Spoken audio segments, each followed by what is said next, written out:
Hai guys, kali ini Mince mau mengulas ringkasan cerita sinetron Cinta di Dalam Perjodohan episode 39. Namun seperti biasa, sebelum Mince mulai ceritanya, klik dulu tombol like, share, subscribe dan lonceng notifikasinya. Biar kalian Mince doain terhindar dari orang-orang nyebelin yang suka ngomongin, suka ngeselin, suka ngetekin, suka ngilerin, suka jutekin dan suka musingin. Amin. Sudah kan? Baiklah kalau sudah. Mince mulai ceritanya. Di episode kali ini diceritakan mobil Gio berhenti di parkiran kantor Azka. Naila lalu turun dari mobil. Gio yang duduk di bangku kemudi juga mau turun. Tapi nggak jadi. Nalia pun jadi heran. Kok kamu nggak jadi turun? Gio jawab. Kamu aja yang ngomong sama Azka, aku males. Nggak suka sama cowok yang kasar sama cewek, Wilona sampai jatuh dari tangga begitu. Naila pun jadi menghela nafas dan bilang, mungkin aja Pak Azka nggak sengaja. Gio malah jadi bete. Belain aja terus. Naila pun jadi tercekat dan langsung jawab. Oke, kalem. Ya udah aku aja yang ketemu. Naila lalu jalan ke pintu gedung. Gio yang masih berada di dalam mobil terus lihatin Naila. Wajah Gio pun jadi sedih. Chris yang duduk di belakang jadi prihatin sama Gio dan langsung berusaha menghiburnya. Be Strong bernutupin perasaan itu emang sakit. Gio pun jadi menghela nadas dan sambil menyenderkan kepalanya lalu jawab. Gak tahu sampai kapan gue bisa bertahan. Gue berharap hati gue bisa bebal. Mati rasa jadi gue nggak ada lagi rasa, ketika melihat dia tertawa karena bahagia dengan cintanya. Chris pun jadi makin prihatin sama Gio sementara itu Azka yang berada di ruang kerjanya. Lagi menyantap nasi goreng pemberian Naila. Tak lama Azka teringat saat Maure bilang ada yang mencelakai Gio dan cemburu karena ada yang mengincar harta. Azka pun jadi mikir. Di saat yang sama Naila masuk dan jadi senang melihat Azka lagi menyantap nasi goreng pemberiannya. Bapak sudah makan pemberian saya ternyata. Azka terkejut, langsung menghabiskan suapan terakhir sambil buru-buru menutup box meal dan minum. Sementara itu Naila lalu melihat ke dalam box meal. Naila pun jadi senang. Wah habis gitu dang Pak, gimana enak enggak? Terus lucu ya, aku coba berkali-kali tuh Pak bikin beruang bobonya, diselimutin lucukaan. Azka tanpa senyum sedikit pun malah melihat dokumen-dokumen di hadapannya sambil bilang. Biasa aja. Malah kurang enak. Naila tentu saja kaget dan jadi kecewa mendengar jawaban Azka. Sementara itu Edwin yang baru sampai rumah Hendra lalu masuk dengan langkah tergesa-gesa dan langsung berdiri di hadapan Hendra. Bos. Laporan bos. Soal Rista sudah diamankan, di salah satu gudang kita. Hendra malah jadi geram dan langsung menghajar Edwin. Edwin sambil mengerang kesakitan jadi bertanya heran maaf, bos saya salah apa ya? Hendra sambil menatap tajam Edwin lalu jawab. Kamu berani nggak angkat telepon saya berani mereject juga. Edwin kaget dan langsung bilang tapi saya nggak menerima telepon dari bos. Hendra tidak menjawab dan malah terus menatap tajam. Edwin jadi cemas dan langsung mencari HP di kantong baju dan celananya. Namun HP-nya ternyata nggak ada. Mana HP gue? Nggak ada, bos. Hendra pun jadi makin kesal. Terus HP kamu mana? Saya telepon kamu. Edwin jadi bingung dan sadar HP-nya sudah hilang. Hendra pun jadi makin kesal. Ceroboh kamu. Saya menelpon dan ada yang menerima telepon saya. Siapapun orangnya, dia sudah dengar omongan saya. Tahu kalau ini sampai berita tersebar dan dijadikan bukti, saya bisa masuk penjara. Edwin makin bingung. Sementara Hendra yang terlihat emosi lalu membentak galak. Itu tanggung jawab kamu, kesalahan kamu. Kamu harus cari tahu siapa yang tadi mengangkat telepon saya. Edwin jadi makin bingung. Sementara itu Naila yang masih berada di ruang kerja Azka terlihat masih kecewa kok ngomongnya bapak begitu. Kan udah capek-capek dibuatin. Azka malah menjawab jutek. Kamu nanya kan? Ya saya jawab jujur. Naila langsung manyun. Azka tidak peduli dan malah berdiri sambil kemudian menarik Naila hingga keluar dari ruang kerjanya. Naila kaget dan jadi heran. Kenapa Pak? Azka lalu jawab. Mulai sekarang, jangan seenaknya masuk ke ruangan saya. Ini ada pintu, ada aturannya, ada sopan santunnya. Naila makin kaget dan langsung bilang. Maaf Pak, saya pikir tadi terbuka jadi saya masuk aja. Azka pun jadi kesal dan langsung menjawab tegas, mulai sekarang, jangan pernah bawa makanan apapun lagi kemari. Karena saya gak suka apapun yang kamu kasih buat saya. Dan saya gak butuh itu. Naila makin kaget dan mau jawab. Namun Azka keburu menutup pintu ruang kerjanya. Naila pun jadi tertegun dan langsung mengetuk-ngetuk pintu ruangan Azka.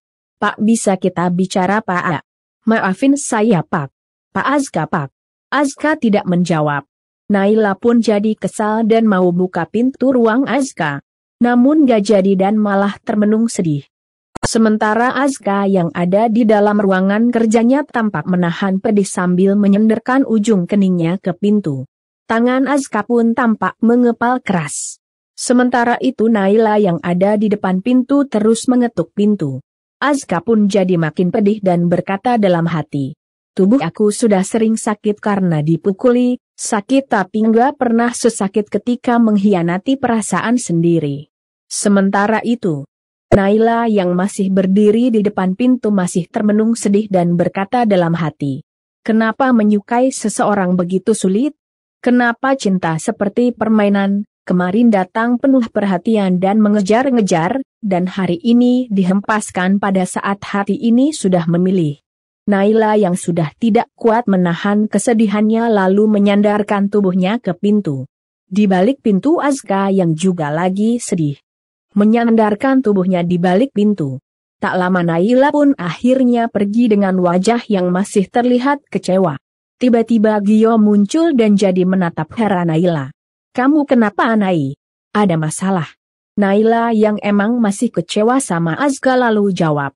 Yang masalah tuh kakak kamu. Ngomongnya kasar, nggak tahu kenapa jadi aneh. Gio tercekat dan jadi heran.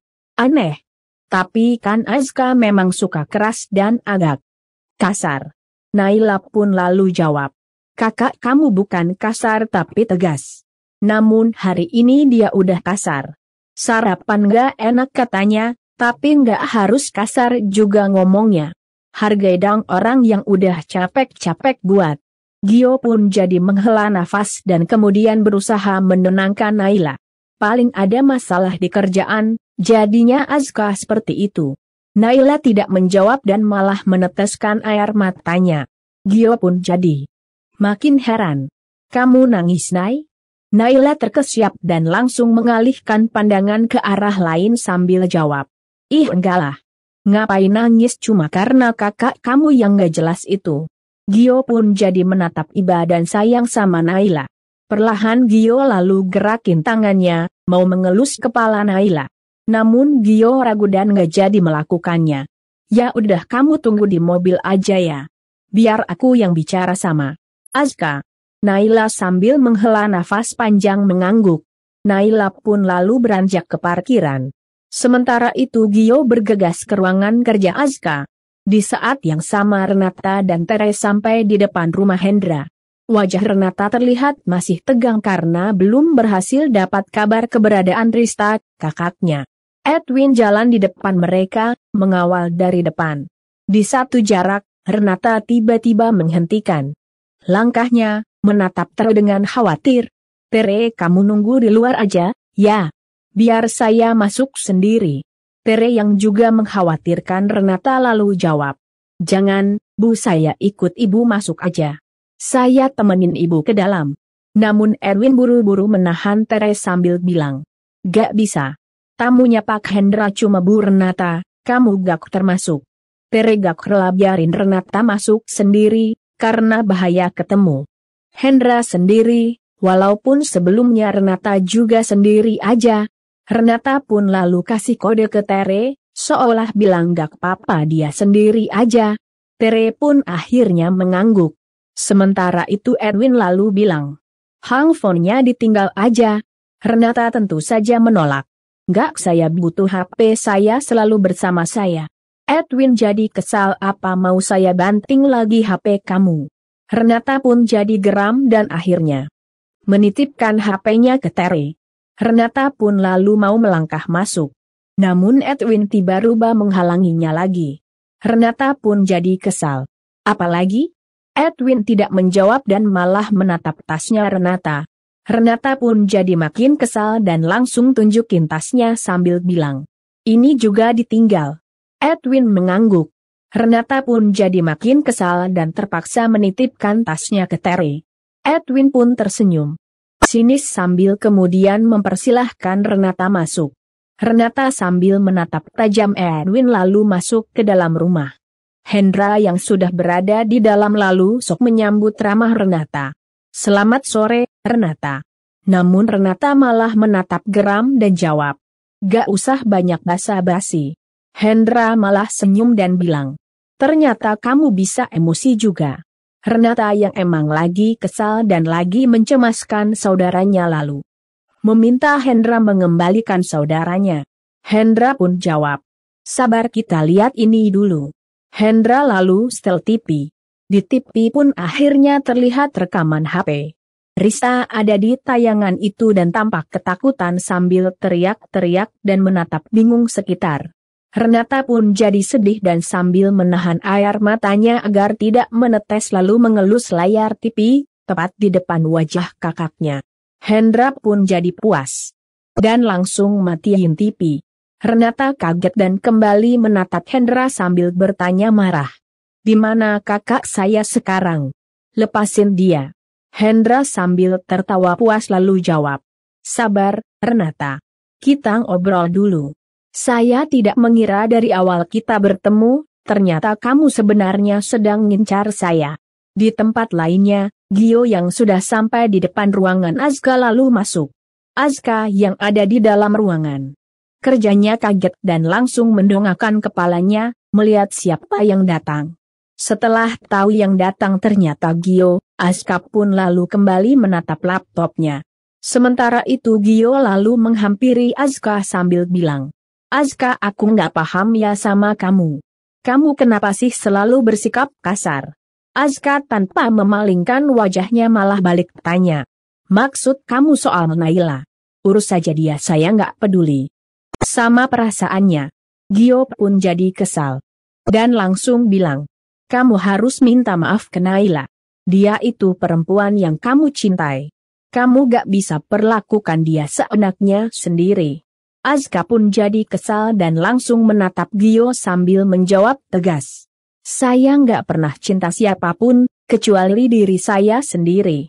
Gio jadi heran dan bilang, "Hanya perkara makanan aja sarapan sampai begini? Terlalu kolokan kamu."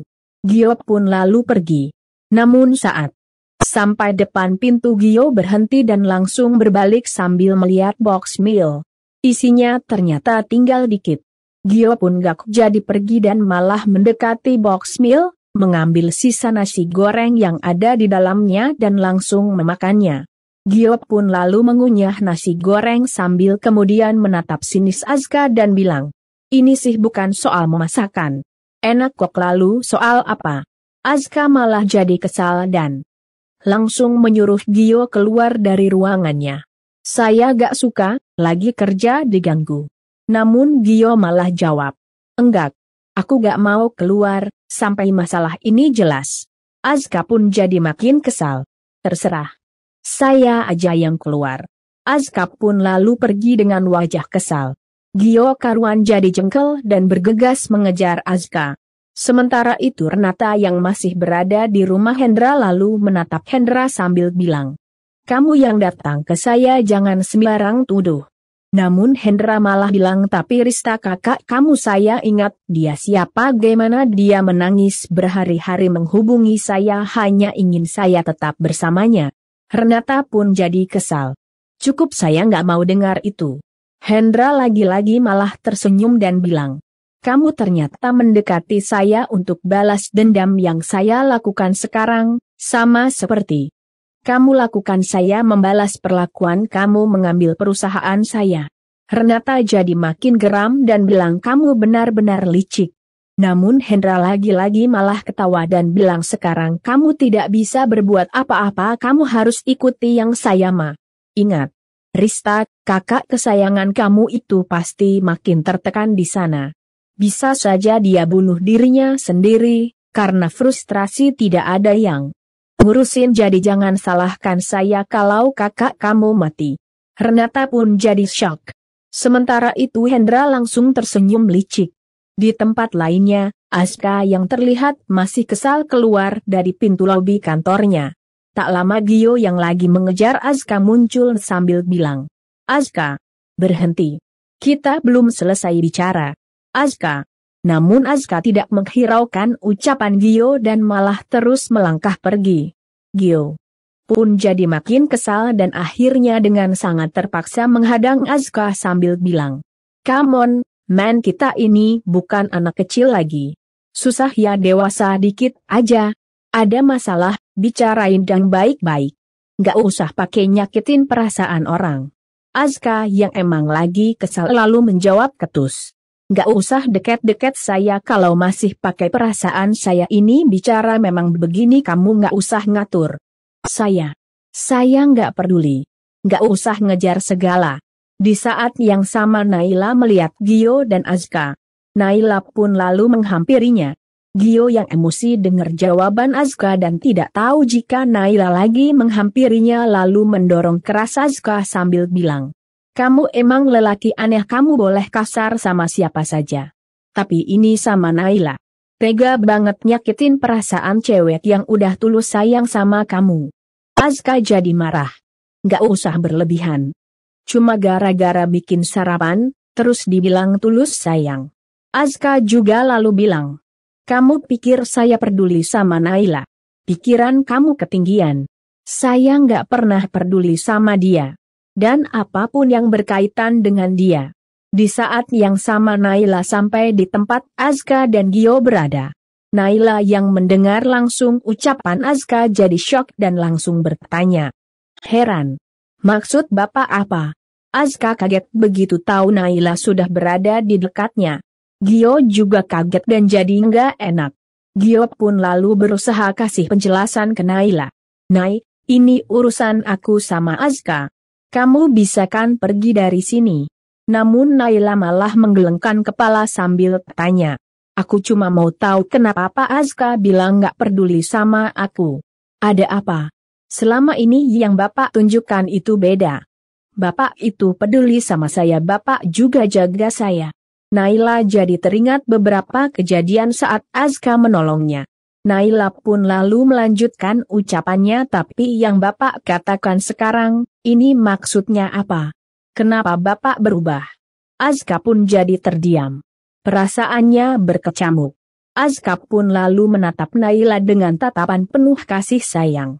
Hatinya mendadak sakit melihat sorot mata Naila yang terluka. Tapi sekuatnya Aska menekan perasaannya. Naila sendiri memang kelihatannya sedih dan syok. Tapi dia menunggu Aska bicara, sementara matanya terus menatap. Aska mengatur perasaannya dan tak lama akhirnya bicara dengan nada dingin. "Kamu mau tahu? Itu kesalahan kamu, kamu sudah salah mengartikan kebaikan saya. Bukan berarti kamu bilang suka sama saya, lalu dengan bebasnya kamu bisa masuk ke dalam dunia saya? Bisa dekat dengan saya? Kalaupun ya, saya ngelakuin itu karena kasihan. Bukan karena suka sama kamu." Naila pun jadi makin syok mendengar jawaban Aska. Begitu juga Gio, saat itu juga Gio yang tidak mau melihat Naila bersedih lalu menatap tajam Aska. Dan maaf ya guys, ringkasan cerita sinetron Cinta di Dalam Perjodohan Mince akhiri dulu sampai di sini. Gimana? Makin seru kan ceritanya? Mince tunggu jawabannya di kolom komentar. Dan buat yang baru gabung, sekali lagi Mince ingetin, jangan lupa klik like, share, subscribe dan lonceng notifikasinya. Biar kalian Mince doain terhindar dari orang-orang nyebelin yang suka ngomongin, suka ngeselin, suka ngetekin, suka ngilerin, suka jutekin, suka musingin dan pastinya nggak akan ketinggalan update cerita cinta di dalam perjodohan.